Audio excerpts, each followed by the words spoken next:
was your life like just before you started work in the magazine industry? Well, I was a sort of new wave kind of post-punk theatre geek art teacher in my sort of early 20s, and wanted to be a writer. But like all young men who want to be a writer, I was going about it the wrong way. I was sort of like not working for a living and thinking about writing more than actually writing stuff down, and not submitting anything to anyone who might be able to publish it.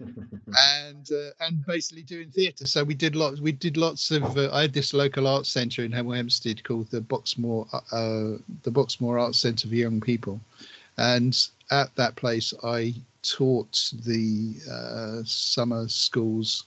I taught art at the summer schools to all the little kids, which basically drawing with kids for 4 or 5 weeks in the summer, which is quite good.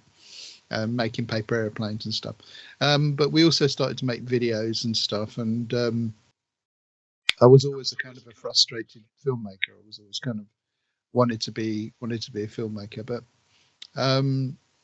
and then we started doing all this theatre, and I started doing writing for the theatre, and we did a musical. We did a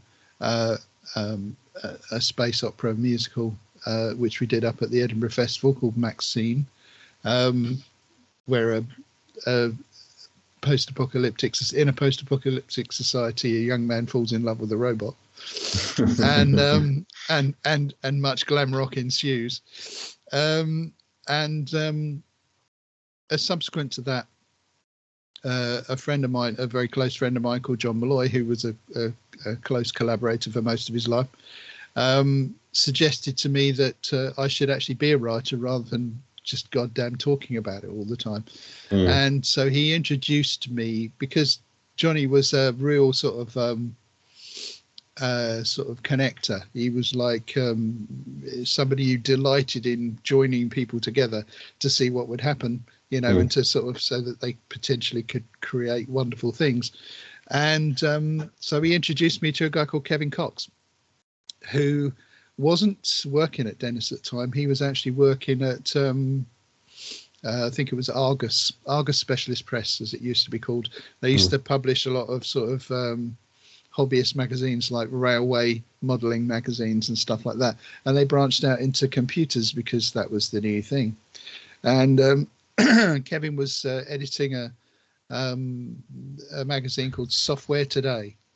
And the joke that I make about that every single time I talk about it is there was no software today. That was the joke. It's like it was a sort of it was a random mishmash of software. It was sort of like MSX software from Japan and the odd bit of Commodore 64, but that really hadn't gotten going yet. And this was about sort of 1983-ish. 83, 84. And so he introduced me to Kevin, and Kevin said, "Do you want to be a writer?" And I started writing for Software Today and reviewing games. And the joke about that is that I actually didn't have a computer at the time. I reviewed quite a lot of the games, but if I could find a mate who'd got a computer, I'd have a look at the software. But my access to computers was severely limited, and I used to read the box and figure out what it might be like, and then write a kind of a humorous sort of review full of jokes, without even seeing the game. And this is a process that I continued in my career as a software journalist. Filled the review with jokes and witty asides with very little actual content about the game. But and then, of course, Kevin moved on to Bunch Books, as it was then, Sports Inn Specialist Press, before it became Dennis, which was created by Felix Dennis, who was one of the 3 guys who published Oz magazine, of the famous Oz obscenity case. And I think when Felix got out of jail, he had a bright idea to publish poster magazines. You remember the old poster magazines in the 70s? Yeah. The kung fu magazines and sort of page 3 girl poster magazines and stuff like that. And so he made his fortune with that, and then he set up Sports Scene, and they started doing computer magazines, and that's where Kevin. So I used to go up to Rathbone Place. Got the bus up from Hemel to Rathbone Place, while I was still doing theatre and working as a cleaner and stuff, and that's how I got started. So how did your break into, because it was Your Spectrum to begin with, wasn't it, Your Sinclair? That's right, yeah, Your Spectrum. It was a very, as you may recall, it was quite a, it was sort of like YS. It was sort of like what YS turned into, but it was sort of, and a lot of the same people were working on Your Spectrum. But it was a lot drier. It was a lot sort of, it was a lot more like Sinclair User, Your Sinclair, Your Spectrum, but with the sort of quirky design and the, you know, the sort of at least some of the humour. But a little while after that, I mean, my memory of how long that went on, because in my mind all these things went on for ages. But if you look it up, it was only like a year or so before, you know, it's like 84 was when I started working with Kevin at Argus. And then, so I'm guessing 85, between sort of 85, 86 was when I started working at Your Spectrum. And then it turned into Your Sinclair, because I think Your Sinclair started, what, 85? Yeah, around about then, wasn't it? 85-ish. And then Your Sinclair started, and I was working for them on a freelance basis. You know, I was writing all kinds of stuff for them, reviews mainly, but occasional sort of features, I think. But Kevin didn't know that I wasn't a sort of like a hotshot journalist. He thought I wasn't. He didn't know that I was cleaning labs at BSI in the evenings and writing during the day. And this came up because you may recall that in journalism circles and in the computer gaming industry in general, people enjoy to drink. And one evening he said, "You come to the pub?" And I goes, "No, I've got to go to work." He goes, "Oh, where are you working?" I said, "Oh, BSI." So, "Why are you working at BSI?" Well, I'm a cleaner. He said, "You're joking." That was literally what he said. He said, "You're joking." He was generally scandalized that I was working as a cleaner and not, you know, living in an artistic garret, composing, you know, letters and whatnot. So around that point, he hired me. He got me on full time as a staff writer. And what was a typical day like at Your Sinclair? What, the working day? Yeah. It generally, it started quite early for me because I lived in Hemel Hempstead the whole time I was working on Your Sinclair, and so it's town where I was born. And I used to get the coach up at about 7 o'clock in the morning. So I was always the first one in the office. I mean, it's like the sort of one of the great sort of snouty myths is that I was a late riser. It's like nothing could be further from the truth. The whole time I was working there, I was getting up at 7 o'clock in the morning and I was on a coach, half asleep by 7:30.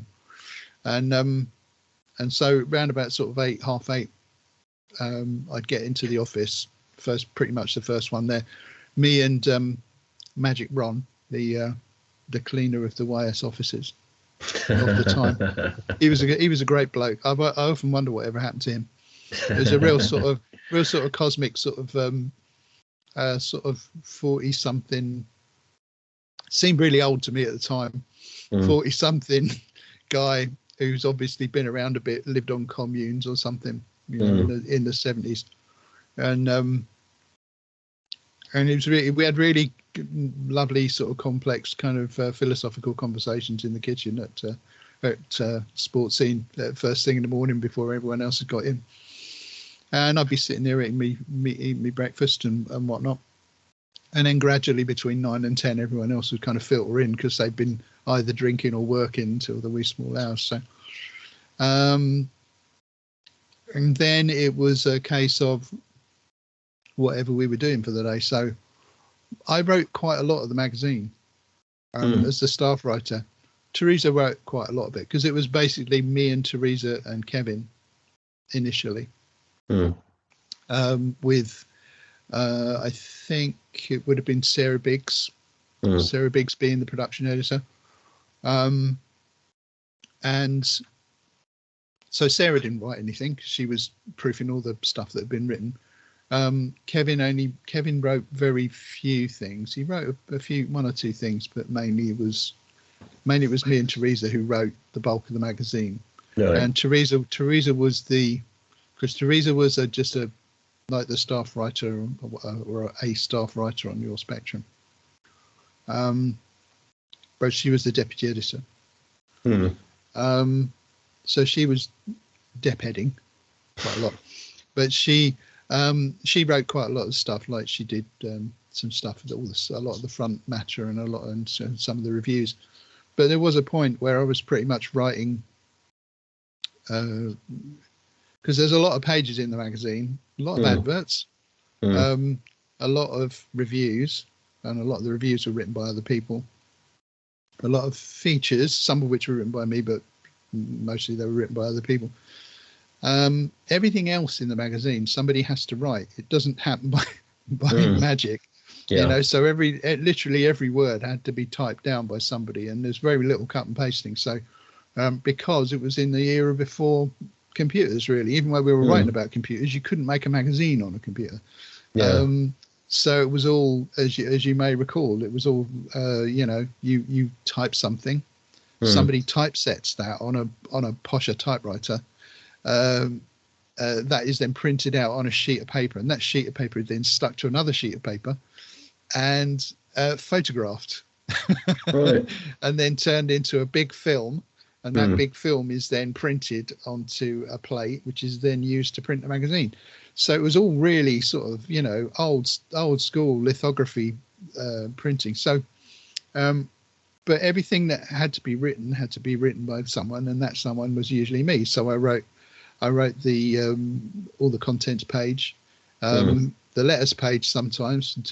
Kevin was supposed to do the letters page, but it was usually Teresa or me. All the competition pages, all the matter in there. So you can tell when it's me because the jokes are really stupid and surreal. And everything else, all the news stories and everything. So the day to day, there's a lot of writing to do. You had although you had a month to get the magazine together, all the writing had to happen in the first couple of weeks. Because you have to churn out a lot of stuff. It would have to be written, printed out, and then sent off to the typesetters, who would then typeset it, and then you come back and you proof it, and then it would have to be physically manhandled into pages by the delightful and fragrant people downstairs in the basement. Right. And how was the the game reviews? How was that allocated? Was it pretty random? It was sort of what you'd call pseudo random. It's sort of it's like games would come in, and Teresa or Kevin would say, we'll give that one to Phil, because that needs to be done. That needs to be done quick. And he and I don't know whether it's because they knew that I wouldn't play the game too much before I started writing about it, or they wanted it to be, they didn't think it was going to be that involved, and they wanted a lot of jokes.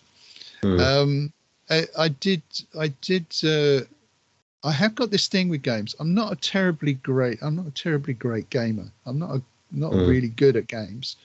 But I seem to have a kind of an almost magical ability to finish games without any skill.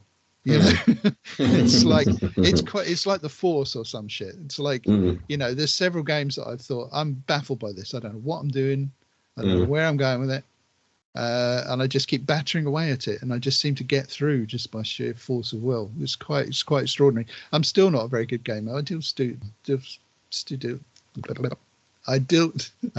enjoy it. I can't talk, but I can enjoy games.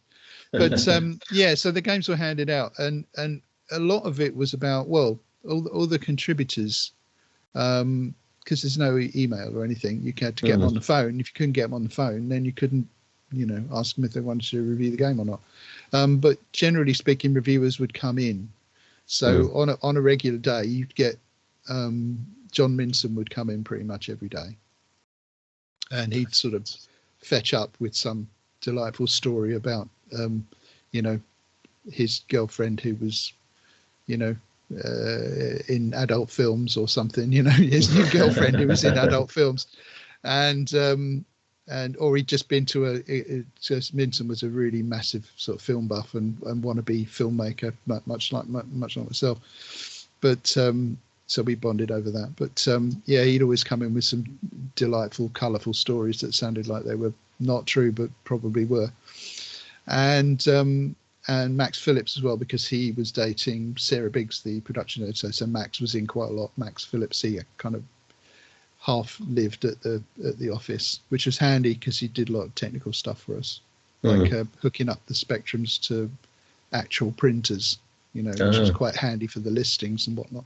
And Andy Robson and people like that. So there was a sort of colourful cast of characters that used to kind of filter through the office most days, and they'd get handed reviews. If Andy Robson came in, and he'd probably just come in for a cup of tea or somewhere to sit while he ate his sandwich, and Kevin would say, "Do you want to review this game?" And he'd go, "Sure," and he'd spark it up and then take away his notes and write a review and bring it in on a bit of paper.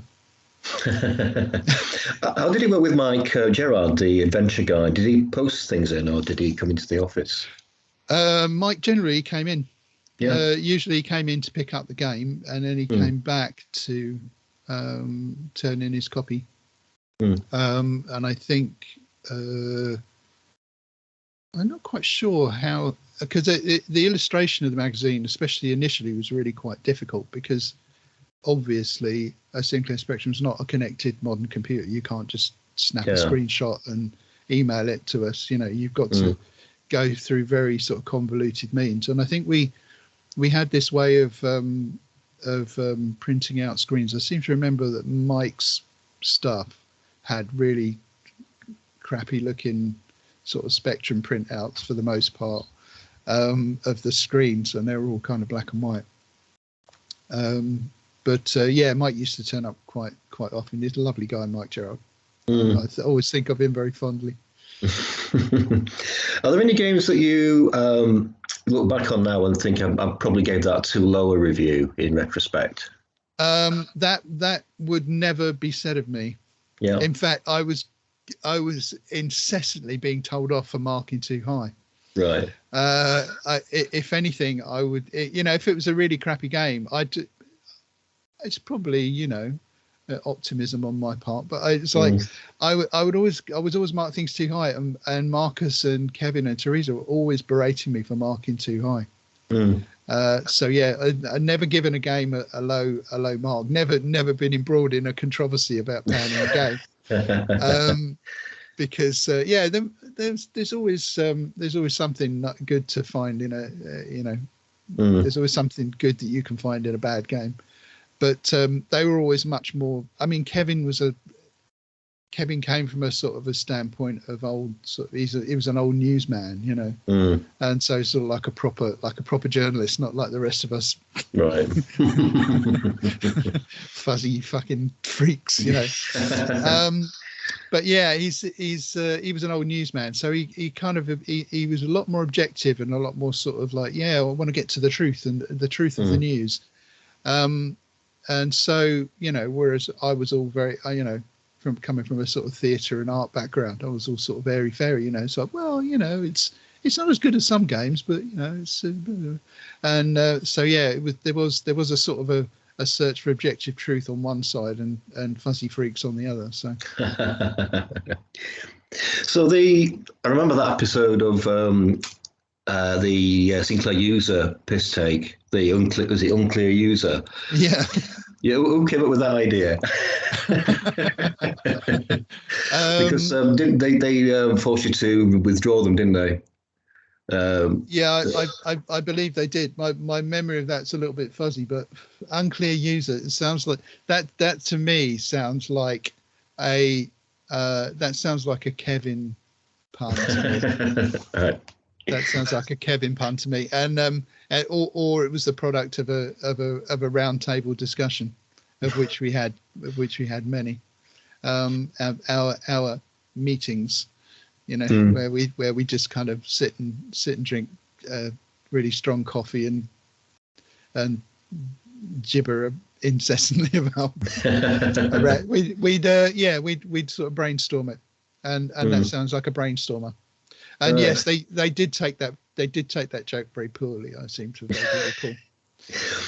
Was there any genuine rivalry, do you think, between the two magazines? Yeah. I mean, well, there's this sort of commercial rivalry which Kevin had to sort of manage, because that was his focus, and him and Roger, who were the publisher. And so they were very focused on how well they were doing. For our part, I mean, I never really met any of the. Pardon me. I never really met any of the Sinclair User guys. I don't think so, anyway. And we didn't socialise with them or anything at events or anything. So I feel okay about saying I didn't think the magazine was very good. And I think that was the thing. We were doing something that we thought we were doing something that was completely different to what they were doing anyway.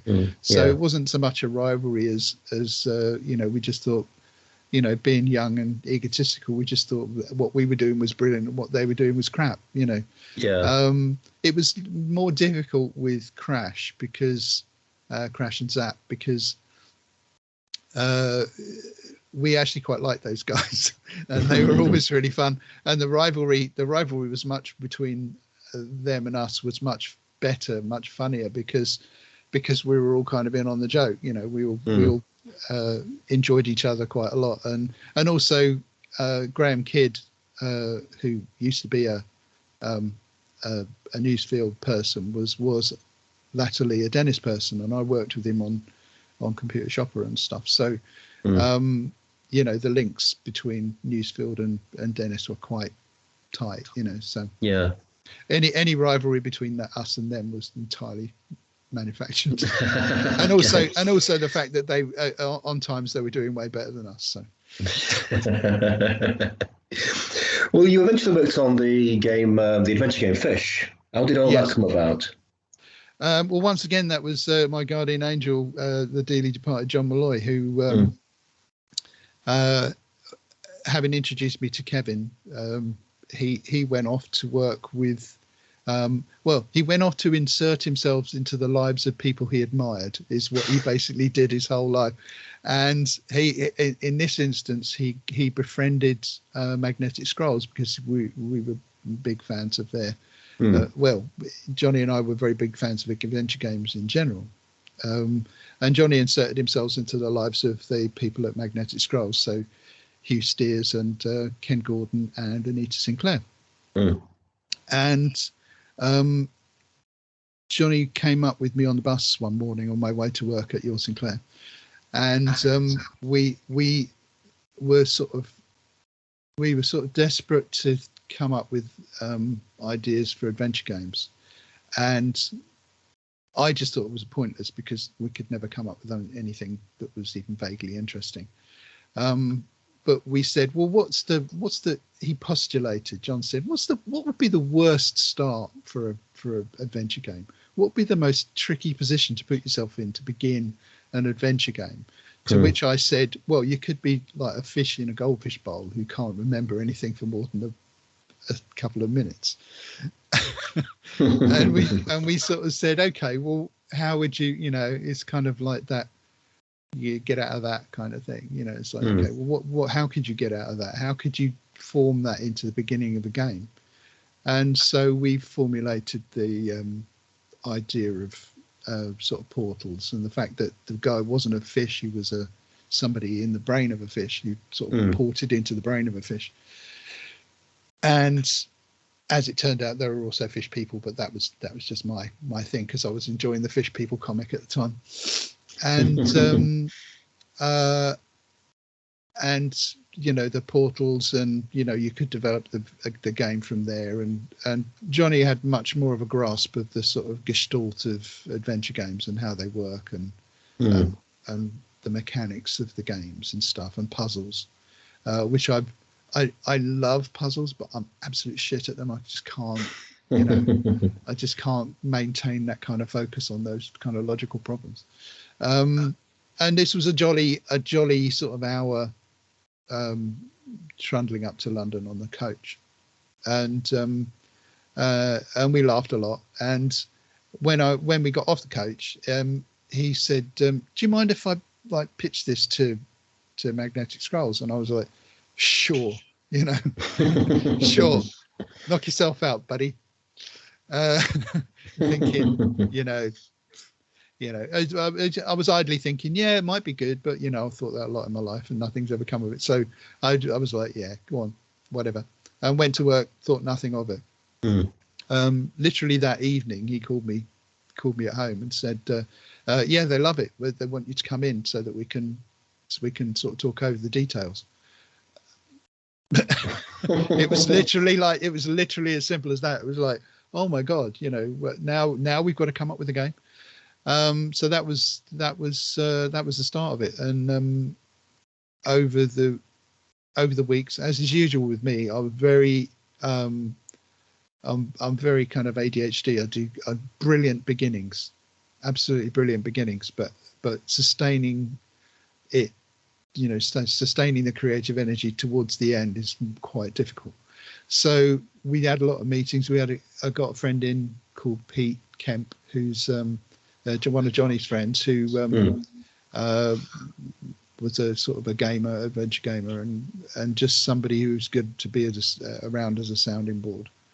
And we evolved the story, and it was made by mostly by Johnny, and because they had these massive VAX Unix computers at Magnetic Scrolls, and then you type in all the words in the form of a kind of code, this sort of tagged text, right.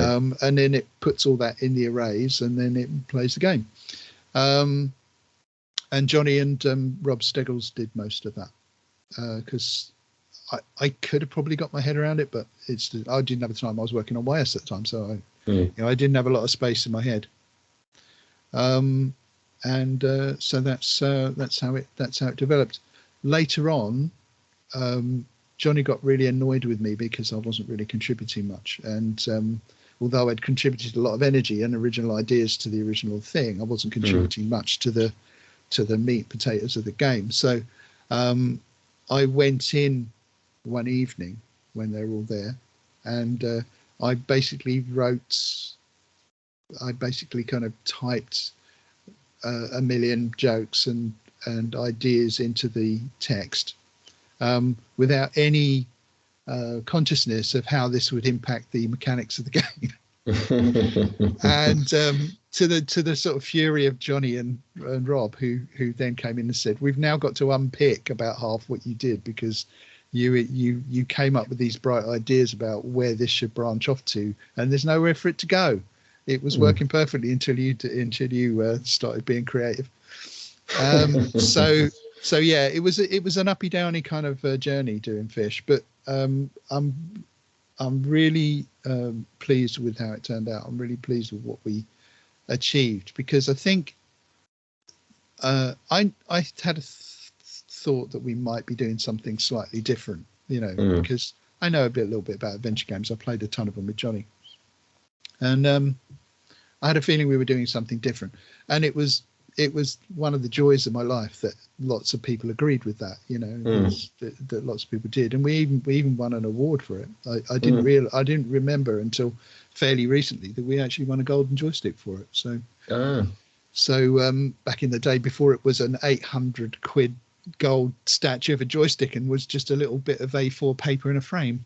I actually made a replica. You may see this thing here is actually a replica that I made of the Golden Joystick Award.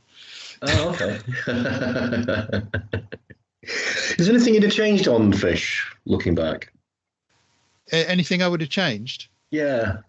I probably would have been more engaged in the process and actually been more sort of present on a day-to-day basis, but that's just purely kind of organizational. There's all sorts of things that I wish we could have put into it, and this has come up a lot recently because after at Johnny's funeral, I met Ken Gordon of Magnetic Scrolls and Hugh Steers, and also of Magnetic Scrolls, and I was talking to them about stuff, and the sort of notion of a sequel came up, probably at my instigation, because I wouldn't imagine that Hugh or Ken would have been seeking that, but I mentioned it, and actually Hugh was very excited about it because, unbeknownst to me, Hugh has been spending the last few years retooling a lot of the Magnetic Scrolls games for mobile devices, right? And so Johnny passed away in 2018, and since then I've actually been working on a sequel, and a lot of the things that are going into this sequel are things that I thought about at the time, but didn't really get a chance to sort of implement. Like I wanted a kind of even though we were porting backwards and forwards between different worlds and stuff, I wanted a kind of a little time travel element into it. All right. I wanted to have a sort of time travel thing, but it was too complicated to sort of implement with the system that we were using. Yeah. And also, we'd already got quite far with the story that we'd evolved already. So adding that to it with just an added complication that they didn't need. So I'm working a bit of that into it. So there's a few things that I didn't get to do. There's quite a few sort of good Fish jokes I didn't get to use. There's also a kind of one of the main things that bothers me about Fish is that there's an idea of porting into the minds of somebody in a certain place and time. Right. And I think there's a slight sort of mistake in Fish, whereby it seems like sometimes you're actually physically traveling somewhere, whereas other times it's like you're porting into the mind of somebody. Yeah. And I think that wasn't very clear. I think the team generally wasn't very clear on that sort of methodology. So, and also some of the graphics, I think because they farmed the graphics out to artists, and they like yourself, and they sent their frames in, and some of them, it was even though it was intended that because all the fish puns in the place at Hydropolis and place and things like that, all the fish puns, the people were supposed to be fish people, and a lot of the pictures that we got back, the people weren't fish; they were just ordinary people. It was just like it just looked like a picture from the sort of 1970s, 1960s of people standing in a train station or something, I think it was. And they said, well, actually they're supposed to be fish people, and then they modified the faces of the people to make them look more fishy. Right. And I just thought there was an opportunity there for something really, for some interesting little bit of world building. And I really wish that we'd taken that opportunity. So this time around, with the sequel, because the sequel kind of butts up against the original, it takes place in some of the original places in the first game, as it turns out. I don't think I've ever told anyone that before, so you may be the first to hear that. But it's it's developing some of those ideas that I had about the world building and stuff. So I'm getting an opportunity to do that, even though it does still kind of rankles when I see the graphics for the original game. Excellent. I look forward to looking at that. So Your Sinclair, it's the spectrum started to sort of dwindle in terms of sales, and people were moving on to the 16 bits, weren't they? So what was it like towards the end of Your Sinclair, and what did you do immediately after that? Well, I can't remember exactly when I stopped working at Your Sinclair, because it's hard to look it up, because I was still reviewing things in there months after I left. But I think about sort of 88-ish was when I officially left, and Marcus and Teresa were still there. Marcus and Teresa. Marcus became the chief writer, and then there was other people, and Dave Ross and other people came in. I went off to I think after that, what happened is I started working down at Future, because I think Graham and Kevin went down to sort of migrated down to Future Publishing down in Bath, and I worked down there quite a lot. I worked away from home for quite a long time in the sort of that would have been the sort of early 90s, very early 90s, and ended up living down there. I actually moved down to Frome in Somerset. Was there for about 20 years. So I was working at Future quite a lot, and that's one of the reasons that I didn't work at Dennis magazines quite as much. I did occasionally contribute things. I did travel up and maintain contact with the London people for a while, but I was kind of a West Country person then, so I worked on a lot of Future magazines as well, which it's always interesting to me that sometimes people will say, I really used to like your stuff in this magazine, and I'm thinking, did I ever work for that magazine? I actually can't recall. There was after Your Sinclair, because it's easy to remember Your Sinclair because I was there for such a long time. But there was this freelance period where I was working for just after during the time I was at Your Sinclair, I was doing work with Gary Penn over at was it Europe? No, Europress was Midlands, wasn't it? I was working on the one with Gary Penn and Kieran Brennan and Gary Witter, and so there was that, and then and I was also working for a lot of Future magazines, and there was a lot of Future magazines. They were even in their crappy old offices in Monmouth Street. They were like they had hundreds of magazines on the premises, and almost every computer magazine that they made, I wrote at least one or two reviews or articles for. I worked for quite a long time on The Edge, which nobody knows about because they didn't credit the writers, especially for the first few issues. And I contributed all the interviews in the back of the magazine for quite some time. That was a very happy time, actually, because they paid quite a lot of money, and I got to travel around the country interviewing people, usually with a photographer in tow. But I never got any credit for it because nobody ever knew I was on. People knew I worked for the magazine. If you read the masthead, you can see that I'm in the magazine, but the articles individually weren't credited. I think Steve Jarrett had this idea that The Edge was kind of like an entity rather than a group of people, or something. I don't know. Right. Steve probably backed me in the back of the head for that. But and what are you up to these days?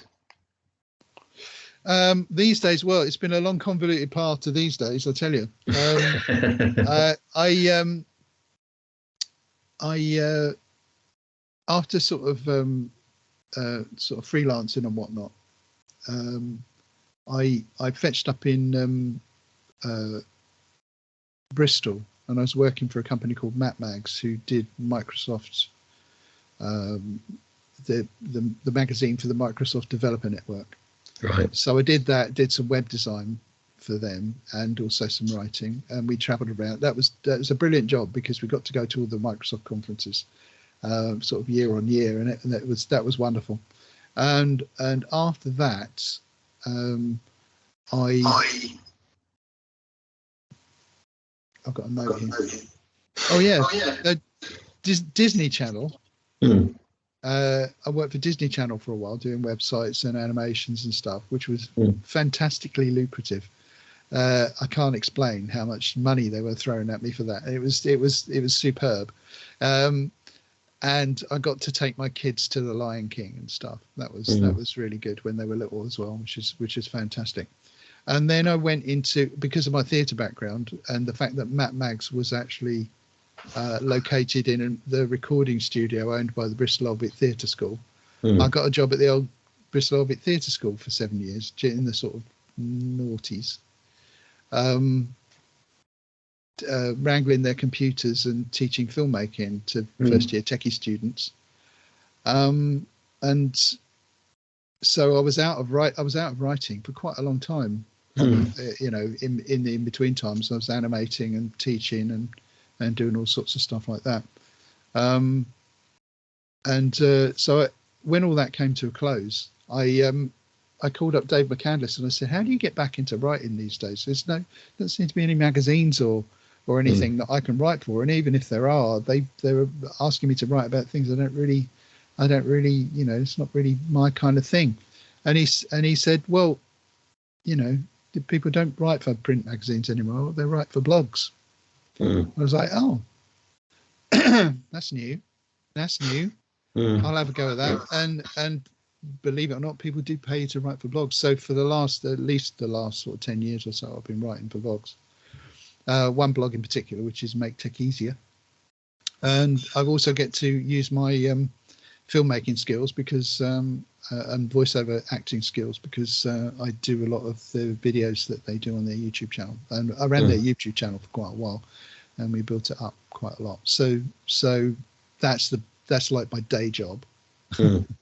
I also work quite a lot with retro gaming, the retro gaming sort of community. So I work a lot with a guy called Steve Jones, who produces who over the years has produced some amazing sort of Amiga gizmos. And his current Kickstarter is for an amazing kind of retro monitor. A retro monitor is basically the best kind of flat panel that you can buy in a case that looks like a monitor on a sort of Amiga Amiga 1000 or something. So it's fantastic, and he's been very successful, and I've been doing a lot of the sort of copywriting for him.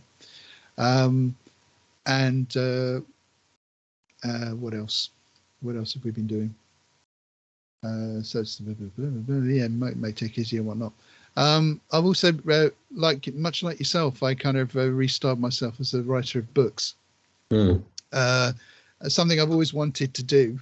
I always wanted to be able to describe myself as a science fiction writer, and you can't really do that unless you've got a book out, you know. And so last year I finally did get a book out. It took me 3 years to do it, but I did actually get a novel out, which was very satisfying and also quite well received. Not hardly anyone bought it, but the people who did buy it really enjoyed it. So you know, what? Have you got a copy there?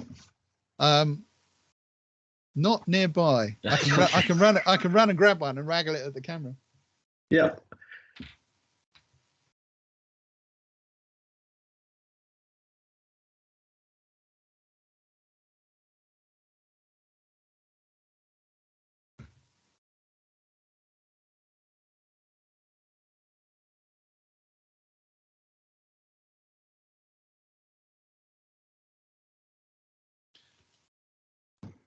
Oh, excellent. You see, it's I've got to put it in front of me because the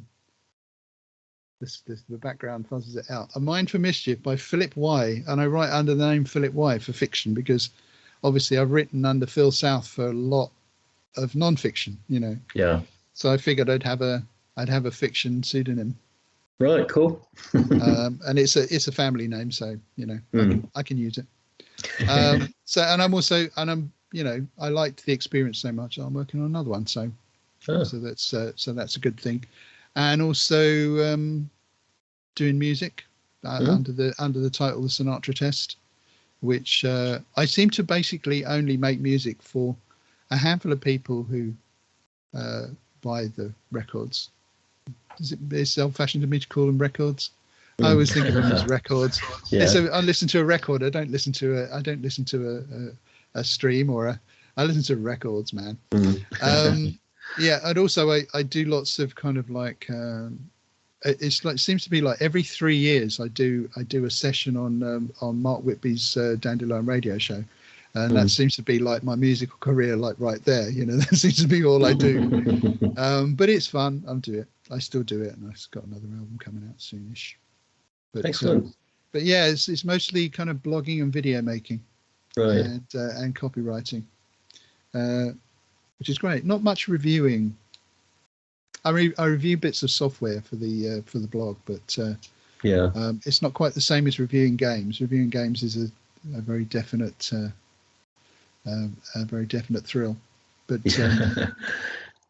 it's not something anyone asks me to do anymore, and quite rightly too, because as previously stated right at the beginning, I'm not that much of a gamer. I'm not a really good gamer, so modern games. I do play modern games, but I'm not the best player. Well, thanks again, Phil. Thanks for doing all that. It's been really good talking to you, mate. My pleasure. Right. Well, thank you very much. You take care. Bye-bye. Bye.